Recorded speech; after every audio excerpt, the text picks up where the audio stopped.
ce que j'ai compris en ce qui concerne la mission de la reine de la côte. Amen. Et aussi, au niveau vraiment des chants chrétiens, alléluia. Il faut dire aussi, là aussi, ils accomplissent vraiment une mission. Il faut dire qu'aujourd'hui, vraiment dans la chorale vraiment chrétienne, vraiment les chants, les rites païens vraiment sont infiltrés. Alléluia. Moi, il y avait un jour comme cela, je tentais de regarder Béni TV, cette émission-là à la télévision, mais vraiment, j'étais beaucoup dépassé. Parce qu'on dit on chante Jésus et le rythme là c'est Zougou. Alléluia. Et tout il y a Jésus dedans. Jésus, oh tu es bon, alléluia. Le rythme là des Zougou. Dedans, moi j'étais un peu étonné. Ah, le Seigneur Jésus souffle. Mais pour les artistes là, vous dites que vous êtes des chrétiens là. Chantez vraiment des chants purs, vraiment pour édifier le corps du Christ. C'est le rythme païen que vous avez pris encore dans le monde pour envoyer encore bien Jésus dedans. Alléluia. Et là, il n'y a pas le discernement, tu vas danser. Et là, tu glorifies vraiment Satan et la série des eaux. Alléluia.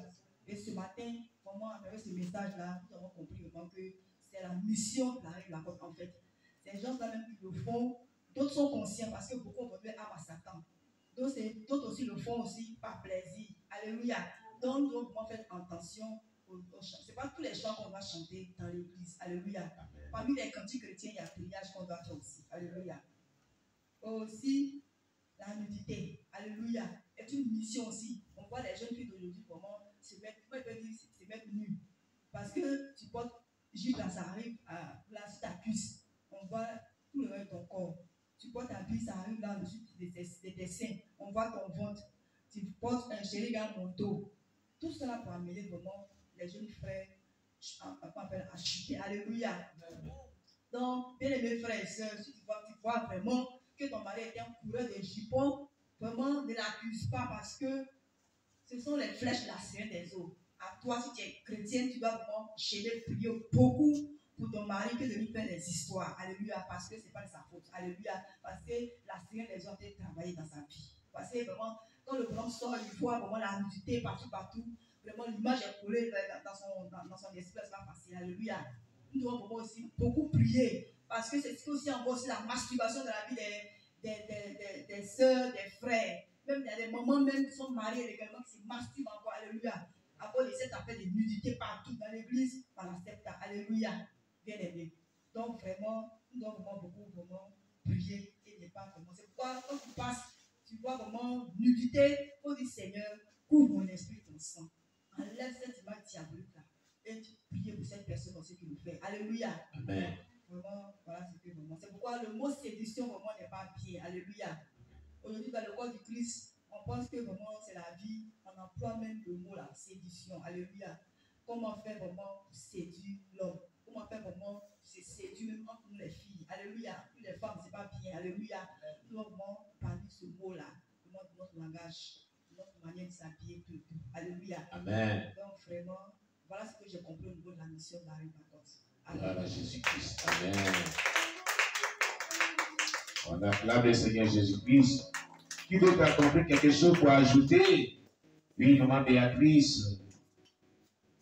Maman Béatrice, on acclame Jésus-Christ pour la maman Béatrice. Amen. Gloire à Jésus. C'est sur la foi. La foi. Je vais parler un peu. Amen. Et que quand tu as la foi, tu ne crains rien. Tu Gloire ne à peux pas Jésus. peur même. Parce que moi, j'ai ma fille, elle avait 16 ans qu'elle prenait sa grossesse. Papa la connaît. Elle allait à l'hôpital, on dit ton enfant est mal placé, donc pour accoucher, elle va faire césarienne, on va faire césarienne pour qu'elle accouche. Elle m'a dit, elle me dit, moi j'ai dit tu dois accoucher normalement. Amen. Césarienne, moi je ne suis pas dedans. J'ai pris Dieu, mais je n'ai pris pas Dieu. Alléluia. Ma fille, elle n'est pas sûre. Elle est repartie. On dit, maman, de fait, il faut laisser ça. Il ne faut plus aller à l'hôpital, mais il faut t'asseoir. Parce que je sais que tu as accouché normalement. Et son jour est arrivé. Finalement, il dormait. Il dit, Dieu va faire. Ça ne m'a rien dit même. J'étais là jusqu'à un certain moment. Il dit, bon, allons à l'hôpital. Après, il a réveillé son papa, il a pris sa voiture, ils sont partis à l'hôpital. Après 5 minutes, elle a couché. Il dit, tu as la foi. Quand tu as la foi, il n'y a rien de tel. Tu n'as pas peur même. Bon, moi, Dieu me parlait aussi, mais il y a un moment que j'ai regardé, ça fait que je n'entendais plus la voix du Seigneur. Mais quand je suis revenue ici, Dans ces jours, il était en train de lire. Et Dieu m'a dit, non, il faut... Tu lisais quel livre? Le livre que tu lisais? On parlait du péché. Du péché. Dossier vide. Ou bien qui se banni. Le livre, il y a 3 livres dessus. Voilà, ce que tu m'as donné. Il y a 3 livres dessus. Écoutez bien, elle m'a raconté ça dimanche passé, c'est ma Il était en train de lire. Il s'est arrivé sur un passage là. Il a été touché. En même temps, il a laissé le livre. Mais pourquoi tu laisses le livre? J'ai vu bon, ça me concernait quoi. Le péché qui est dans le livre là. Parlait de moi. Il a laissé doucement. Bon, je me suis levée, je suis allée dans la douche. Il voulait sortir. Tu as abandonné le livre. Il veut aller au dehors. Parce que tu ne peux plus continuer. Pour parler ou bien pour faire quelque chose. Mais ça t'énervait quoi? Ça m'énervait. Je sais pas. Mais pour marcher, pour aller au dehors là, je ne pouvais pas. Il commençait à marcher comme ça. Je ne peux pas. Qu'est-ce qui se passe? Pour tourner même là, c'est difficile. Je me suis mis à genoux. J'ai commencé à prier. Ah Seigneur, pardonne-moi. Pardonne-moi. Si c'est vraiment ce péché qui est à moi, pardonne-moi. J'ai prié jusqu'à... Ma fille aussi, elle va à l'école, je vais la lui montrer. J'ai commencé à prier. Ce jour, je suis sortie à 9h. Après ça, j'étais libre. Je me suis levée net André, qu'il n'y avait rien. Puis je suis sortie. Quand je suis venue, j'ai dit ça à papa. Amen, amen, amen, amen, amen, amen. Avant que je suis en train de lire la Bible, Dieu me dit de lire le livre prophétique. Donc j'ai commencé sur Isaïe, c'est ce que je suis en train de lire. Maintenant là, je viens, j'ai un pied de mi-frère, il dit, je vais. Oh, dans mon cœur, il dit non, il y avait 500 francs, il a fait offrande. Bon, il y a une dame qui va peindre là. Il lui a dit, ah, il y a un pied de mi-frère, il n'y a pas monnaie. Je m'arrête dans la boutique, je suis arrêté devant la boutique, je ne peux pas parler, je regarde. Qu'est-ce qui se passe? Je ne peux pas dire, monsieur, donne-moi tant. Non. Je suis là, je regarde et il y a quelqu'un qui dit, et si tu donnais les 1000 francs, ça fait quoi? Pardon. Puis en même temps, je suis venu à Il y a quelqu'un qui disait quoi? Donnez 1000 francs à où? Fais offrande. Ah, le patron a dit, mais si tu donnais les 1000 francs pour faire offrande, ça fait quoi? Toi, tu dis que tu as donné 500. Moi, il veut faire monnaie. Il dit non, mais si tu donnes les 1000 francs de offrande, ça fait quoi? Et tu as dit, patron, pardon. Pardon, attends, il y a qui te donner tes 1000 francs. Avec Jésus pour elle. Vraiment, quand on écoute la voix de Dieu là, c'est très bien. Amen. Moi-même, souvent, Dieu me parlait en songe. Mais ça arrêtait, mais c'est que maintenant, ça répond. Gloire à Jésus, alléluia. Que Dieu te bénisse, maman. Alléluia. Vraiment, c'est merveilleux. Qui d'autre aussi? Pas pour se répéter, mais ajouter quelque chose, mais ils ont tout dit. Amen. Voilà. Oui. Qu'est-ce que tu as nous dire de nouveau encore? Vraiment, c'est la voix de l'Éternel, entendre la voix de l'Éternel. Oui. La voix de Néo, la maman de Jérémie était malade. J'ai vu le prophète, en tout cas les frères et sœurs, en train de partir la saluer. J'étais assis là à la cabine. Puis, vraiment, je ne suis pas parti.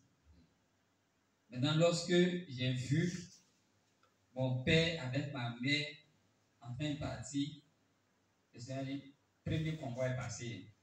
Voilà, deuxième convoi. Tu vas pas aller la saluer aussi.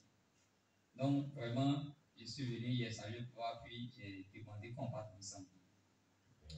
Et arrivé là-bas, papa me dit de rester à l'hôpital auprès de Jemima. J'ai vu vraiment dans le visage des frères que, en tout cas, les scènes qu'ils voyaient là, ils étaient vraiment épouvantés. Oui. Sincèrement. Et moi, ils n'ont pas manqué de venir. Ils étaient épouvantés. Et papa m'a demandé de rester auprès d'elle parce que, compte tenu de la situation là, elle ne pouvait pas rester seule. J'ai accepté. Je suis resté. Et la nuit, je suis revenu à la maison manger pour pouvoir repartir. Et la nuit, j'étais en train de prier pour elle seule. Le Saint-Esprit me dit, mais c'est quelle méchanceté ça? Parce qu'on t'a envoyé afin de soutenir ta soeur en Christ, c'est pour sa bien seule que tu pries et les autres malades qui sont à côté. Amen. Et j'ai commencé à prier. Prier, prier. Je me suis mis en genoux, prier. Premier jour, en tout cas, la nuit a été difficile, mais il n'y a pas eu de cas. Deuxième jour, la nuit a été difficile, mais il n'y a pas eu de cas. Le troisième jour, où je suis venu à la maison, parce que chaque fois, son premier état, lorsqu'on partait là-bas, vraiment, on assistait à des décès. Oui, les gens décidaient. Les gens décédaient. Donc, le troisième jour, lorsque je suis venu à la maison pour me reposer, il y a eu un prêtre catholique qui est rentré là-bas avec une bougie et de l'encens. Donc, dans la journée, elle m'a dit aux environs de 14 heures, il a eu des décès. À 21 heures, au moment où je partais, le premier lit n'a pas survécu. Aux environs de 2 heures, deuxième lit n'a pas survécu. Donc, c'est nous qui étions au troisième lit. Donc, la sœur a commencé à paniquer parce que l'état de sa mère était vraiment grave. Et je lui ai dit, Jésus a dit à Marthe que si tu crois, tu verras vraiment ma gloire. Ne perds pas espoir. Mais je voyais qu'elle était désespérée parce que les deux cas qu'on a soulevés, les deux lits, et j'ai commencé à prier, demander à Dieu que c'est lui seul qui peut agir. En tout cas, commencer à chasser l'esprit de Dieu, chasser l'esprit de mort, pas l'esprit de Dieu. L'esprit de mort. Seigneur Jésus, et venir avec eux au nom de Jésus. Amen. Donc, vraiment d'une manière étonnante, j'ai commencé à chasser l'esprit de mort, chasser, combattre tout ce qui est la mort. Et le jour suivant, je suis venu, j'ai trouvé que la mère pouvait bien se réveiller. Elle a commencé à se reposer. Elle ne faisait plus de convulsions. Amen. Elle ne faisait plus de convulsions. Hier, quand j'ai été là-bas, en tout cas, elle dormait, pouvait faire elle-même des gestes, ouvrir des yeux d'une manière normale maintenant. Et c'est ainsi que la sœur Jérima était dans la joie où sa sœur a commencé à se moquer d'elle. Donc, j'ai vu que, parce qu'avant de partir, papa m'avait dit déjà que là-bas là, était un lieu vraiment hautement spirituel. L'atmosphère était très lourde. Était vraiment très lourd. Mais comme ils ont vu, et puis c'était, au moment où j'arrivais, c'était des gens qui venaient, qui agonisaient dans mes oreilles. Mais je me suis mis en genoux, j'ai demandé à Dieu de pouvoir agir. De pouvoir agir. Et vraiment, lorsqu'il voyait aussi qu'il n'y avait plus de mort, le prêtre est venu avec la bougie et de l'encens pour vraiment achever les âmes faibles. Mais jusqu'au jour d'aujourd'hui, vraiment ça va. Et pour toutes ces personnes-là aussi, de près ou de loin, qui ont vraiment soutenu la maman de loin, en tout cas, aujourd'hui, les résultats sont parfaits. Gloire au Seigneur Jésus. Et pour les épreuves, j'ai été victime d'une arnaque par rapport à quelqu'un qui était venu se présenter comme un prisonnier. La personne m'a pris au minimum 10 850. Et je n'avais plus rien, j'avais 2000 francs maintenant pour moi et mes 3 enfants. Donc j'ai donné les 2000 francs, acheter, vraiment faire la sauce, acheter de l'article pour que cela puisse faire au minimum 2 jours et qu'on puisse se débrouiller afin que Dieu même agisse. Je n'ai même pas dit à mon père spirituel ni à qui que ce soit, mais c'est Dieu, j'ai regardé. Mais comme je n'ai vraiment pas paniqué, je voyais que Dieu seul pouvait agir. C'est ainsi que Dieu a touché des personnes de bonne volonté et que la situation a été rétablie. Amen. Je n'ai pas paniqué, je savais que Dieu seul savait ce qui m'était arrivé, donc c'est à lui seul qui est crié. À lui seul. Donc on dit que Dieu regarde l'évaluation, un truc, les épreuves pour pouvoir nous évaluer. Lorsque tu paniques, tu pouvais vraiment aller, bon, en tout cas, faire des choses pour pouvoir de l'argent parce que chaque fois, les enfants ne connaissent pas la situation. Chaque fois, ils se réveillent, on doit manger. Je n'ai pas paniqué. Et concernant le rôle de la sirène des eaux, chaque fois, je rends gloire au Seigneur, au Dieu Tout-Puissant qui a vraiment fait ce changement dans ma vie. Amen. Parce que, étant donné que les jours passent, les épreuves s'accentuent. Imaginez, OBV est un carrefour de maquis. Donc, je suis assis à ce carrefour-là. Je connais des personnes dites chrétiennes